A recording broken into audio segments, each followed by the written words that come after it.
This is Gensh for log number 3 of my audio log Infernals project things. Um, this is another log today because I've forgotten one of the most important topics. The topic is Infernal theming.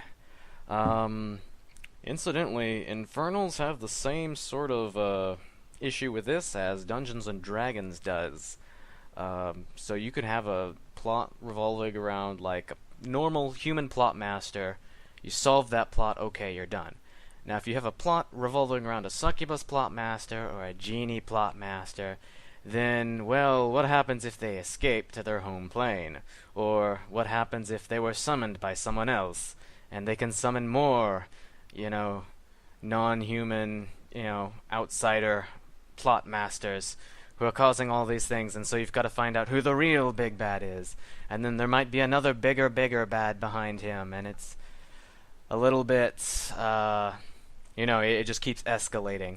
And so in order to cut off the head of the Hydra, you got to go traveling through the planes, and, once you've left the prime material plane and, you're out in hell or wherever, uh, that's it. That's the end of the "I'm going to grow my kingdom" plot. Or that's the end of the "I'm going to save my hometown" plot. It just doesn't matter anymore when you've got, the blood war or whatever. And like, even if you succeed, there's going to be another planar plot. It doesn't go back. And the thing about Infernals as an Exalted Splat is that they bring in this problem from day one. Um, the Lunars hang out in the wild, but they're still, the guardians of creation. The Sidereals hang out in heaven, but they're still the guardians of creation. The Abyssals are, in large part, trying to take over creation. So, well, what about the Infernals? Are they trying to take over creation? How much time are they going to be spending in creation? I mean, the thing about the Abyssals not wanting to be in the underworld is that it's, there's this sense of alienation, and alienation is an Infernal theme, so why do Abyssals have it? Well, I mean, that's because Infernals are rather obviously Abyssals 2.0. There's just so many parallels you can draw where, Infernals are doing what Abyssals attempted to do and failed really terribly at. So, do I want to reproduce that sort of theme of alienation in the Demon City in order to keep Infernals from staying in the Demon City all the time? Or do I want to immediately address the problem and, just have them spend as much time in the Demon City as they want, but I've got to address the, fundamental issue. Okay, well, they're in the Demon City, why should they care about this small-time stuff in creation? I think... Well, what I tried to do initially with this is that I was going to create a soul economy, and so like you could go to creation and kill the god of such and such, and exchange that with a demon for some, special secret charm module that other Infernals couldn't get. Although that's story gating certain abilities, and I wouldn't necessarily want to do that. It would, that sort of thing's really highly dependent on what sort of game master you have. So obviously that's not going to work, and especially since I've gotten rid of the Yozi Civil War. You're not necessarily going to be bringing violence all the time, and the Reclamation is as it is. It's too pressing. I'm going to keep the Reclamation, but I'm putting it in the background. Basically, the Yozis want to get out, and they've got a plan to get out, but they're not exactly telling what the plan is. I'm not going to be leaving it anything vaguer like that. The Infernals are the plan. How do Primordials think? Primordials think in terms of Primordials. 5,000 years after having lost the Primordial War, principally to the humans, they still blame the gods. When really it was, it was the humans, and they of course blame Autothon. Now, that's just it. They blame Autothon. What was it that caused their downfall? It was the Neverborn. Because of the Neverborn, they started freaking out. Well, what was it that caused the Neverborn? They're not going to blame the humans. The humans are just the tools. They don't think of the humans as a threat. The humans are the dogs. And well, what gave the dogs the power of death?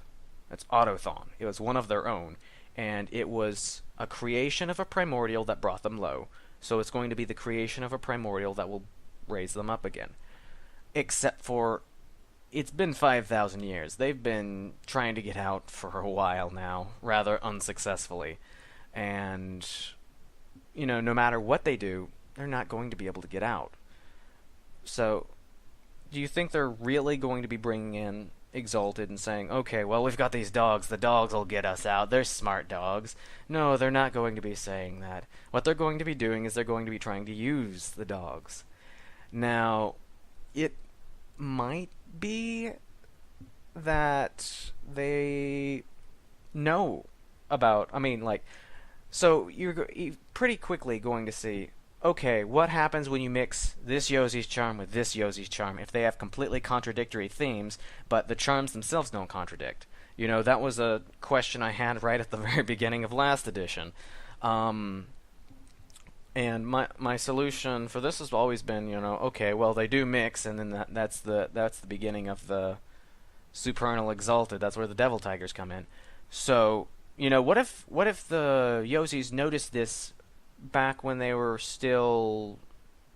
Well, I know Akuma can't have more than one patron, but what if they noticed this through some method? I don't want to say primordial principle emulation because that can kind of die in a fire, but what if they noticed because of something like that? What if they wanted from the beginning to create new primordials? And I actually got this idea from Erotica. It was a comment by Zeus, who was the protagonist, is that he preferred sleeping with mortal women because demigods were like gods with a test trial, or with a trial period. If they're some complete dick, you just kill them and they're gone. They get stuck in the underworld, which nobody goes to. On the other hand, if they're brotacular, like Heracles, you just elevate them to full god status. Bada boom, bada bing. So, what if that was the Yozi plan all along? They're running all these dogs through, special dog training and attempting to Dr. Moreau them into not human beings. Well, Dr. Moreau turned them into human beings, but what the primordials would do, they're turning humans into primordials. Except for if there's one they don't like, they just bump them off. And so they're trying to see what will happen if a human develops that theme that they need in order to get out of hell. So, but this goes, of course, to the main theme. What is the infernal theme? Is it hell? Is it the various Yozis mixed and matched? What is it? I don't think it matters, actually. The Solars can do anything that's humanly possible. Well, the Infernals are... They have solar engines, and they're applying those engines to solar tasks through Yozi lenses. And as they become more Yozi-like, they become less solar-like. So the higher end, or the further you go into a specific Yozi's charm subtree, the more limited applications you're going to have.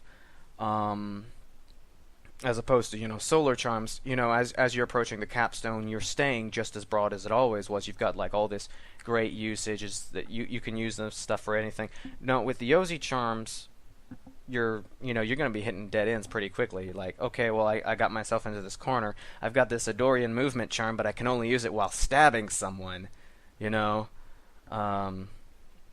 So you've got these inherent restrictions that you can't deal with. And really, I think Witness to Darkness was a good example. It was a bad example because it explicitly blocked off an entire section of what you could do.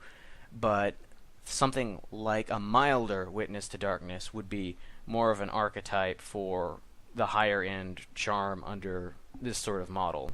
And really, even with Devil Tigers included from day one, that's not a problem. They're not going to get all crazy with stuff because even if they're getting to choose their themes, just personally choose their themes, it's going to be something they're going to use all the time. It's still limited, and there's still going to be a situation where it's just like, you know what? I've got this great charm, and I can't use it. And I think really this goes back to the sense of restriction being one of the major senses of being an infernal. You were a creator, but you're bound, and that's the final word. Now, how does this go back to the thing about the succubus and the genie? Well, it does in that, as I've said before, infernals are becoming primordials, and primordials are essentially self-centered. It's not a matter of like, okay, does this plot and creation matter anymore? Because it doesn't. You know what matters? You matter. You, the glorious infernal liege of your old hometown. And you know what? You can even just up and take your whole hometown and put it on top of a castle if you want to, because you are the game changer. It's you.